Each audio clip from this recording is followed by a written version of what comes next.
So this is really simple. So if we hit an object, then we're just going to stop dashing. We're just going to set dashing to false.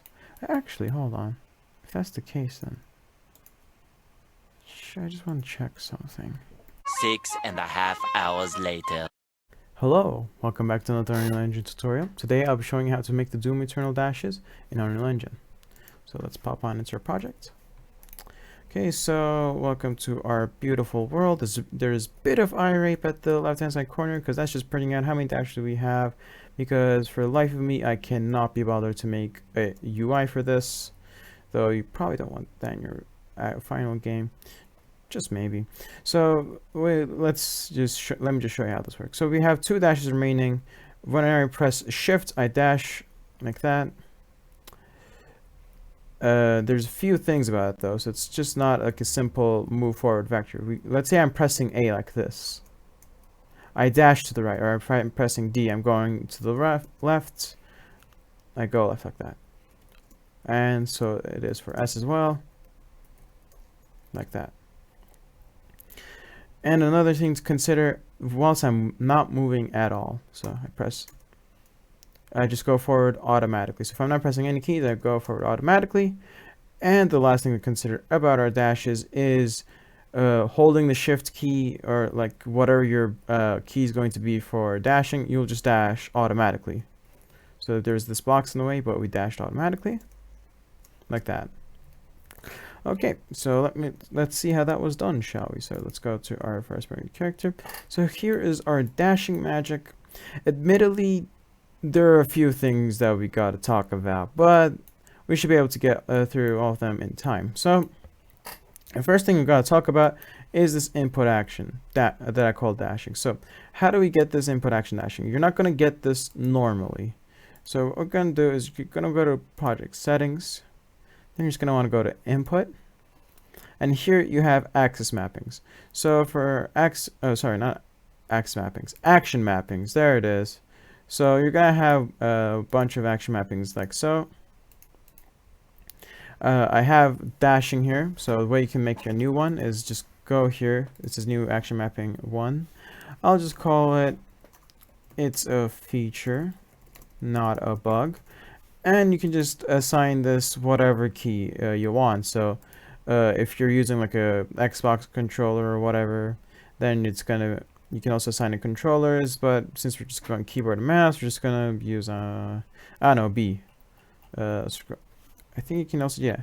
So if you just go key B, or no, okay, we just go B, you're just gonna want to scroll down to the bottom, and there it is, B, perfect. It's a feature, not a bug.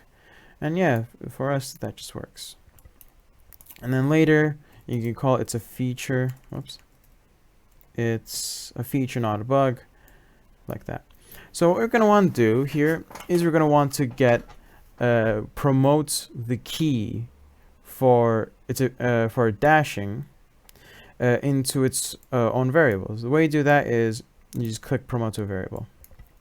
You're going to be like, but why? That's simple, because we're going to want to use that later for when we're calling, when we're using the auto dash. So when you just hold the dashing key, and then you dash automatically. Let me just get rid of this new variable we have. There we are. Oops. Not duplicate. Delete. And delete. I don't think I need this. Yeah, let's get rid of that as well. Okay, so that's step 1. Step 2, after you do that, I mean, that's optional. You can also just drag this, but that just looks a bit like too much of an eyesore to me. That's why I didn't do that. And step 2, after you do that, is you're going to perform some initial checks. So to be able to dash at all, we got to perform some checks, man. I mean, because if you don't pass these checks, then no, fuck you, you can't dash. So first thing we got to check is if our number of dashes remaining is, greater than 0. Because if it's not greater than 0, then no, you can't dash. Fuck you. And second thing we got to check is if you're currently in the middle of a dash. You might say, why? Well, that's because we don't want to be able to interrupt our dash whilst we're dashing. So you don't want to be like, well, let me just show you. Let me just close this for now. So whilst we're playing, okay, businessman John's playing Buying Rights Rebirth, magnificent. So whilst we're dashing like this, I don't want to be able to interrupt it. Let me show you again. Oh yeah. So if we don't have this, and we just go to our next thing, whoops, Alt P, then you're just gonna be able to interrupt it. You see, we didn't go to our place at all, so you don't want that. So I'm just Control Z that. After you do that, then you're just gonna subtract 1 from your remaining dashes. So you're like, okay, congratulations, you passed the initial checks. Now we're gonna take away 1 of your remaining dashes. That's a custom variable. You could call it whatever you want. Like you could call it number of dashes. So you need to have the remaining there. Yeah, okay, moving on. After that, we're gonna check if the player is moving. So the way we do that is we use get move forward or get move right. You might be like, what the fuck is this? What is get move forward or get move right? Well, get move forward, get move right are variables that are sets when we are moving. So if you go back to our, project settings and input, you will notice something interesting. Is underneath all these action mappings is that we have these axis mappings. So when we move forward, when you press W, it sets a scale to 1. So it sets a float to 1, and S, when you press S, it sets it to -1. And for move right, so A and D, it does something similar. And the way we can access this is through those get move forward and get move right. So those are the floats that's assigned to.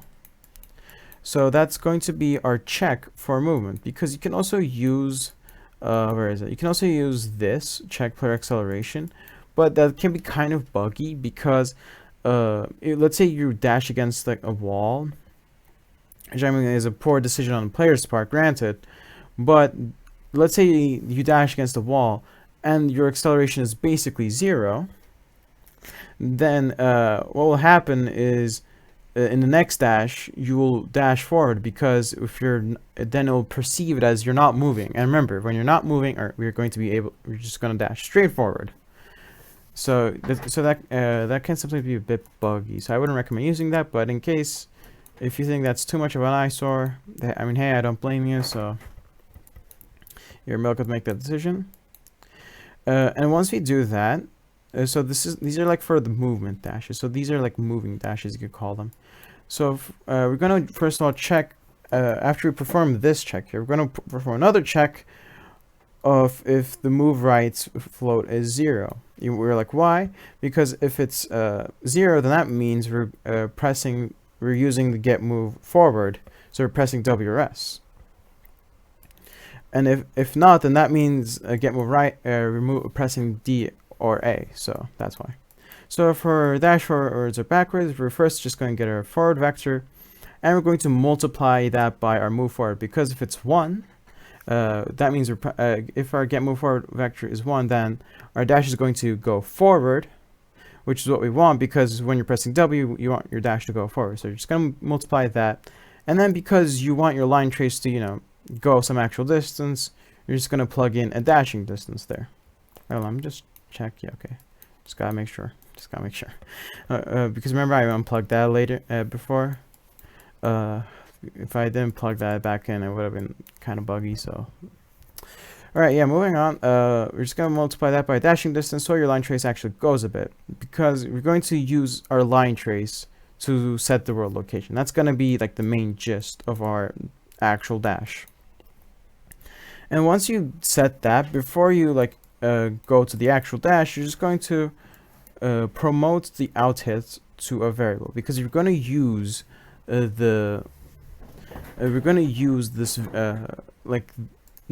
break hit result of all of our line traces.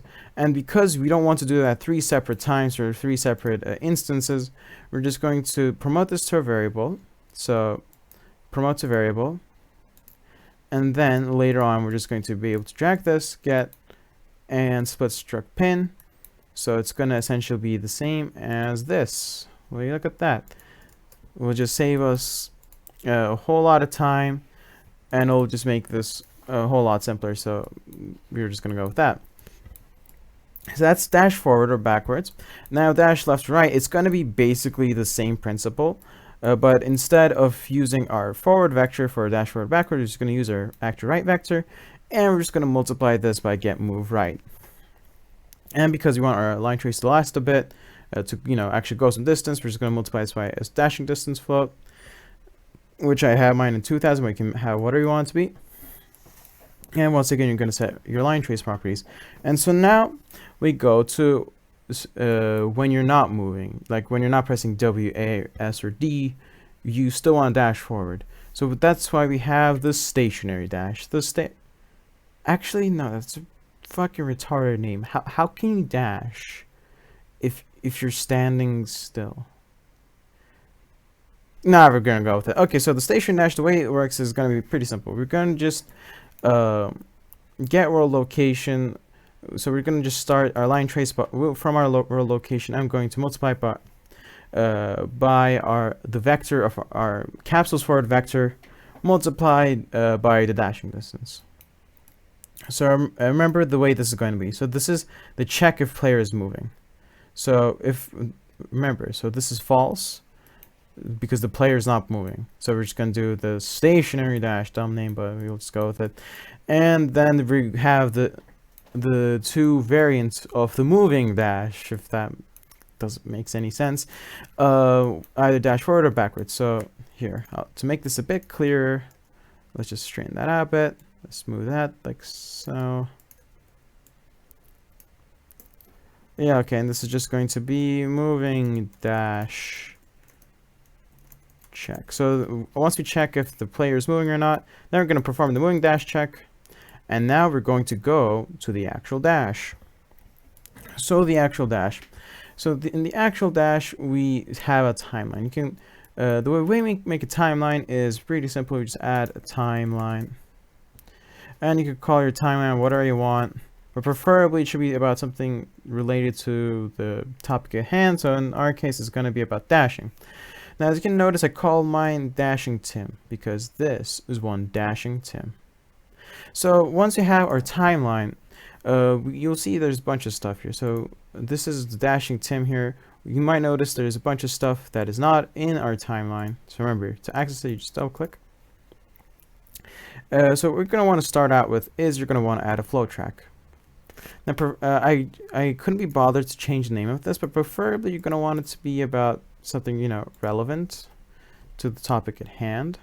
So we'll be using this flow to effectively guarantee that if we're not interrupted by something, then we always go to the RN location. So it has something to do with our movements, because we'll be effecting a lerp later. You'll see what that lerp is. So we should probably name it something like, I don't know, dashing, dashing movement determine, because that's what we'll effectively be doing with that. And now once you have that, we're going to set a bunch of variables. So we're just going to want to add a key here. Just make sure that both of these are 0, both the time and the value is 0, like so. Perfect. And then we're just going to add another key. So this key will be really important because it'll basically determine at the end, at this key will be guaranteeing that we always go to our end location with our lerp. You'll once again, you'll see later what that lerp is, what it is, how it works. But for now, just determine how long you want your dash to be. I have mine at 0.3 seconds, so 0.3. And make this value at 1. And so now that's determined. You're just going to want to set this, the length of your timeline to 0.3 as well. Like so. So that's going to be your timeline. And you're going to just plug, and yeah, so that's the timeline. So once we do that, as soon as our timeline starts, we're going to want to do a few things. We're going to set a variable called dashing to true. So this is going to be a Boolean. So you're going to want to do this because if you remember our initial checks, we can only dash if you're currently not currently dashing. So remember what happens. It looks it's going to be kind of crummy. they're going to be able to dash in the middle of your dash with no interruptions. And once you actually do that, you're just going to want to stop movements immediately. You're going to want to do this because although for most dashes you'll probably never notice a thing going wrong, if your dash is like super duper slow, then chances are your character is probably going to be falling. Like if you're in the air and you dash, your character's still going to be falling. So you really don't want this.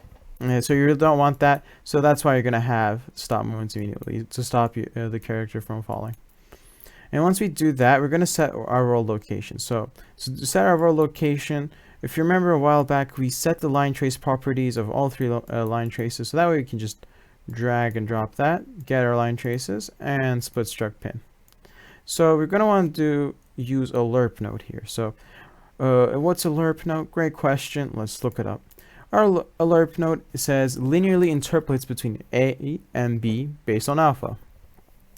So linear interpolation, from what I can gather, is finding a value given two other values. It entails a whole bunch of complicated looking math that I just can't be bothered to learn, so you can do that in your own free time, I guess. But effectively, that's the main gist that we got to care about, is we find a new value given two values. In this case, two vectors, vector A and vector B. So let's read more. 100% of A when alpha is 0 and 100% of B when alpha is 1.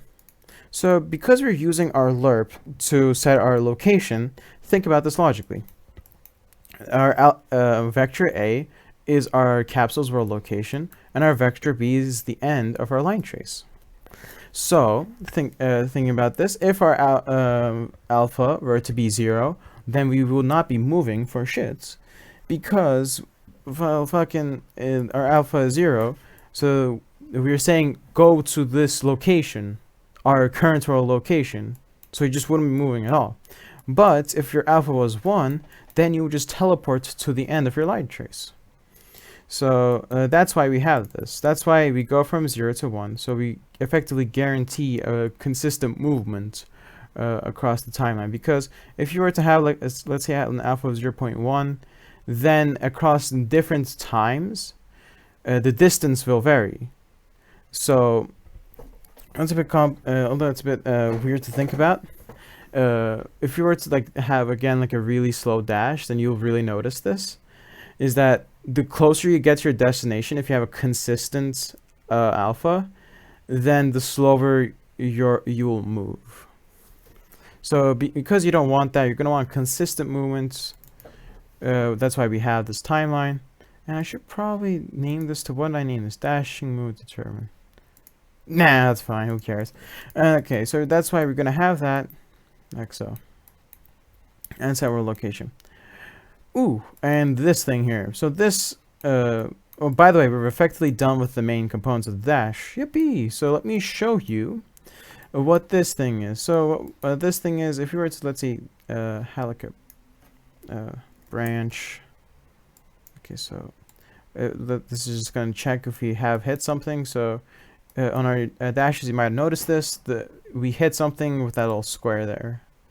So what this will do is this just sometimes makes dashing just feel a bit smoother, if that makes sense. So if you were to have this, so I mean, just by playtesting, I just found that this feels a bit smoother.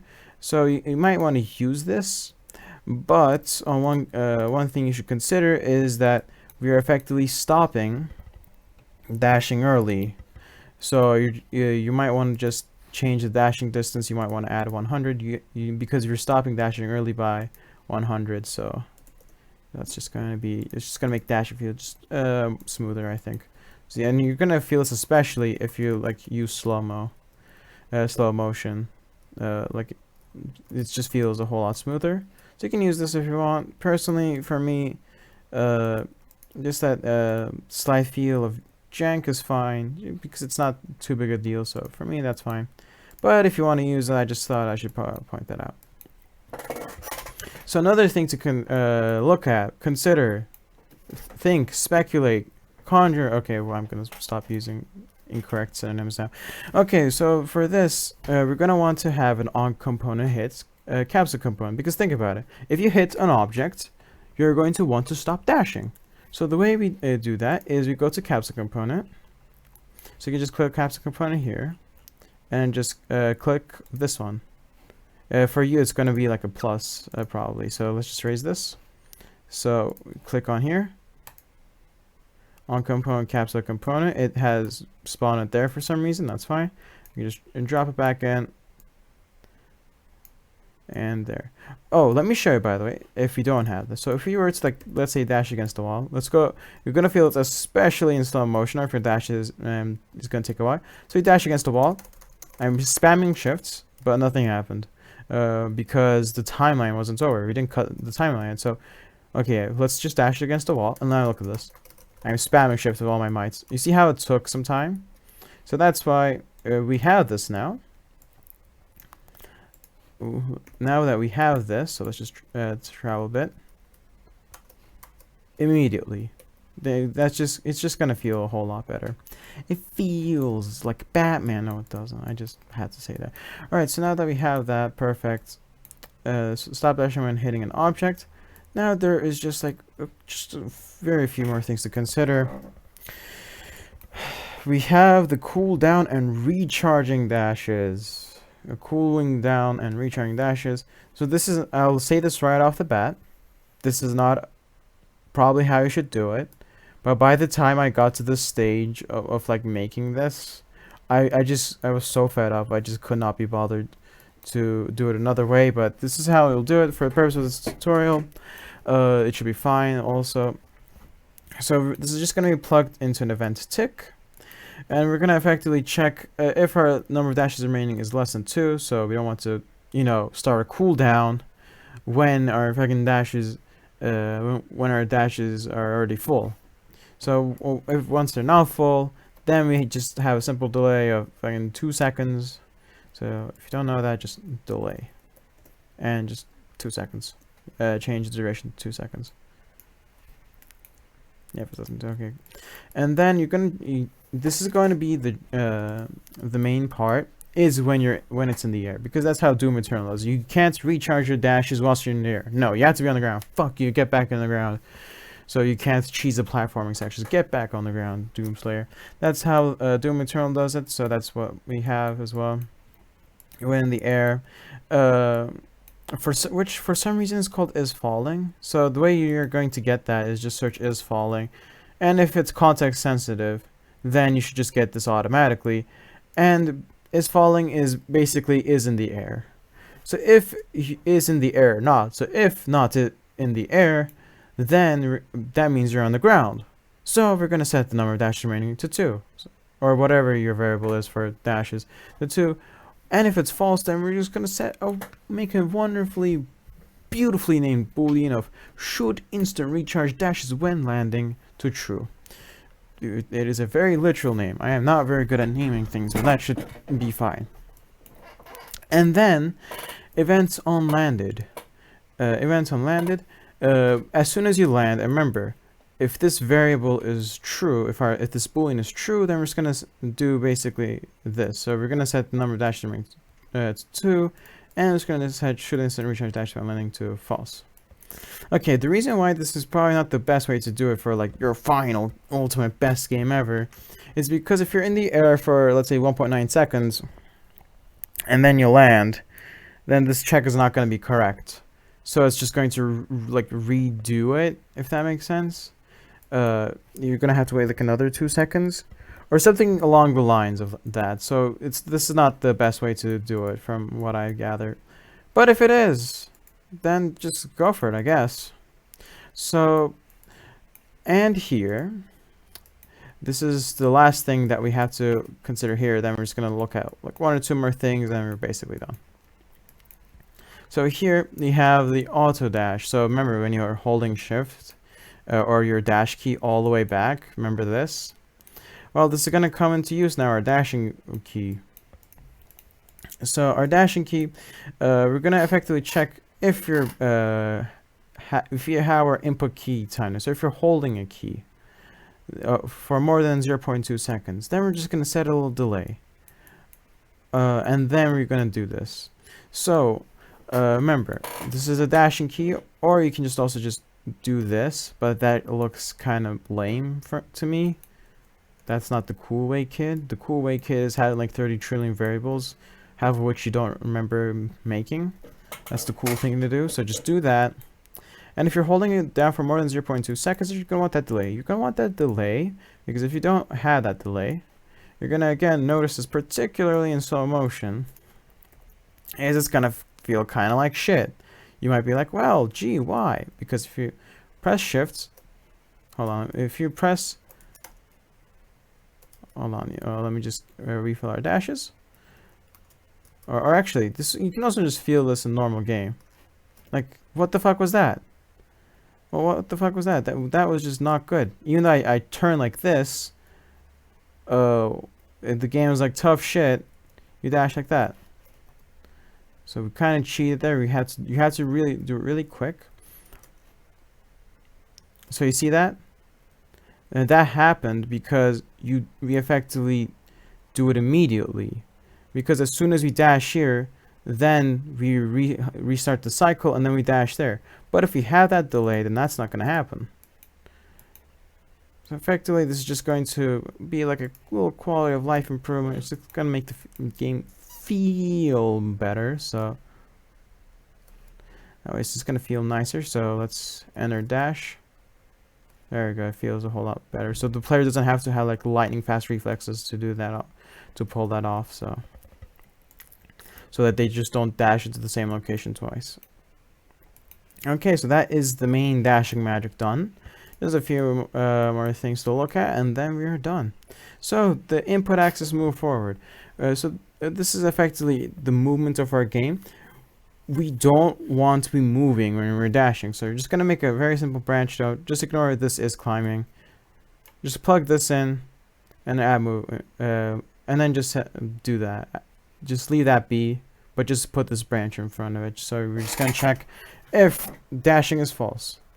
Because if dashing is false, then yeah, you obviously should be able to move. So let's just plug that back in. This is climbing. Is from my other is from my climbing tutorial. I'll put that in the description below maybe if I feel like it. And the same logic here for the input axis move right. And so that's to make sure that we don't move whilst we are that's to make sure that we don't press WASD and kind of jank up our dash whilst we're dashing. And for jumping, okay, for jumping, this is from my grappling hook tutorial. This is gonna be a bit of a this looks a bit of like an eyesore, but if you are using the preset like I am, this is just effectively what you have. So you just have this jump, get the fuck out of here, like that. So for this, you're just gonna want to have a branch node for pressed. So before we jump, and you're just gonna want to plug in dashing, and then you're just gonna want it to be false. But because I also have the climbing, I'm gonna put that order there as well. So just false. So if you're not climbing or if you're not dashing, then you can jump, go at it. And yeah, that's basically it. That's a bunch of stuff from my grappling hook series. That's not series, video. That's from my climbing video. And yeah, let's play this ultimate game, shall we? Alt P for the best game ever. Just look at that. Wow, intense, amazing. Wow, look at that dashing. Majestic, just perfect. Dude, best game ever made. Well, actually, it's not. It would be perfect if we had, oh, I don't know, a classic weapons pose mode. That's right, secret tutorial. You never knew this was coming, did ya? Here we have the classic weapon placement. So I activated that by pressing X. So two things to look at. One is we're gonna make a custom variable of our player's arm mesh. So our player's arm mesh is just this here. It's just called mesh2p. So we get mesh2p, just drag that in there, get relative location. Location. Now get relative location. And then you're going to do promote to variable. And then you can name whatever you want. So you just click on promote to variable. And once you do that, then we can do our classic weapon placement.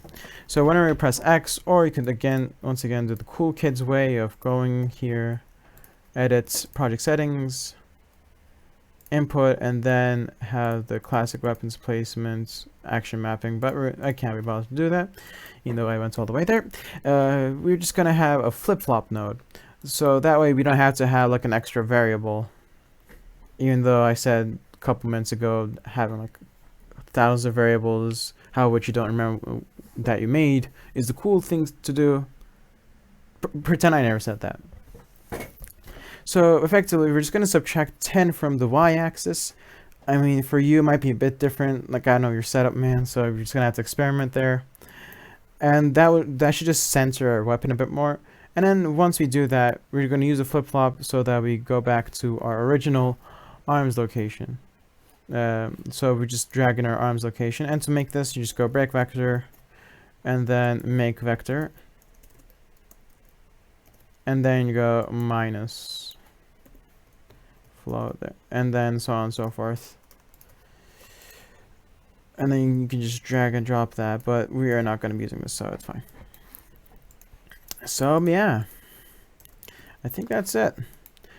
I might have like I don't know, something where it has all three of these. Like I could have I could make like a project or something of all three of these. If anyone is actually watching this, I can make that for like anyone that's watching these tutorials. So that way you don't have to copy what I'm doing. You can just directly open that up and not waste your time. So I could make that maybe. And yeah, that's basically it. Best game of the century here. But look at that perfection. Just, it works. It works. It just works. And yeah, all right. I guess that's it. Oh, see ya.